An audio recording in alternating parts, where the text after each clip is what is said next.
हे मेरे बेटे, आज 29 जुलाई। मैं चाहता हूं कि तू सबसे पहले अपने मन को शांत करे और मेरी ओर अपना ध्यान लगाए। संसार की आवाजें बहुत तेज हैं, लेकिन मेरा स्वर अब भी कोमल है। जो मनुष्य मेरे पास ठहरता है वही मेरी आवाज को पहचानता है। तू अपने चारों ओर की परिस्थितियों को देखकर निराश मत हो, क्योंकि मैं परिस्थितियों से बड़ा हूं। जब तू अपनी आंखें मेरी ओर उठाता है, तब तुझे नया साहस, नई आशा और नई सामर्थ्य मिलती है। याद रख, मैंने तुझे भय के लिए नहीं बल्कि विश्वास के लिए बुलाया है। इसलिए अपने हृदय में भय को स्थान मत दे। जो व्यक्ति मुझ पर भरोसा करता है उसके लिए मैं मार्ग बना देता हूं जहां कोई मार्ग दिखाई नहीं देता। मैं बंद दरवाजों को भी खोल सकता हूं और सूखी भूमि में भी जल के सोते बहा सकता हूं। कई बार तुझे लगता है कि तेरी प्रार्थनाओं का उत्तर देर से मिल रहा है, परंतु मेरी दृष्टि में कोई भी प्रार्थना व्यर्थ नहीं जाती। मैं हर आंसू को देखता हूं और हर आह को सुनता हूं। जब समय पूरा होता है तब मेरा उत्तर ऐसा आता है कि तुझे समझ में आ जाता है कि प्रतीक्षा व्यर्थ नहीं थी। तू अपने अतीत की असफलताओं को अपने भविष्य का निर्णय मत बनने दे। यदि तू मन फिराकर मेरे पास आता है तो मैं तुझे नया आरंभ देता हूं।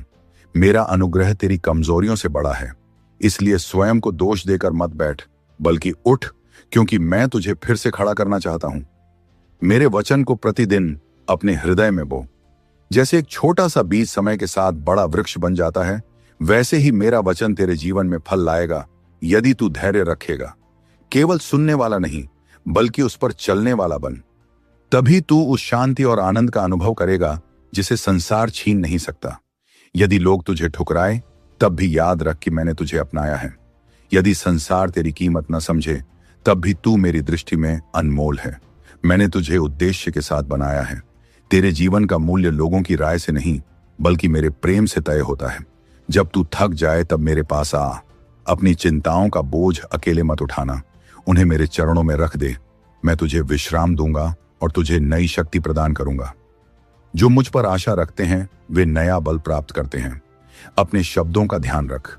जीवन और मृत्यु की शक्ति जीभ में होती है, इसलिए शिकायत के स्थान पर धन्यवाद बोल, निराशा के स्थान पर विश्वास बोल और भय के स्थान पर आशा बोल। तेरे शब्द तेरे हृदय की दिशा को प्रकट करते हैं। तू दूसरों के साथ वैसा ही व्यवहार कर जैसा तू चाहता है कि लोग तेरे साथ करें।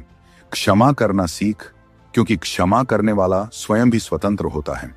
कटुता आत्मा को बांधती है, परंतु प्रेम और क्षमा आत्मा को मुक्त करते हैं। जब तू बाइबल पढ़ता है तब केवल ज्ञान प्राप्त मत कर, अपने जीवन को बदलने दे। मेरा वचन दर्पण के समान है,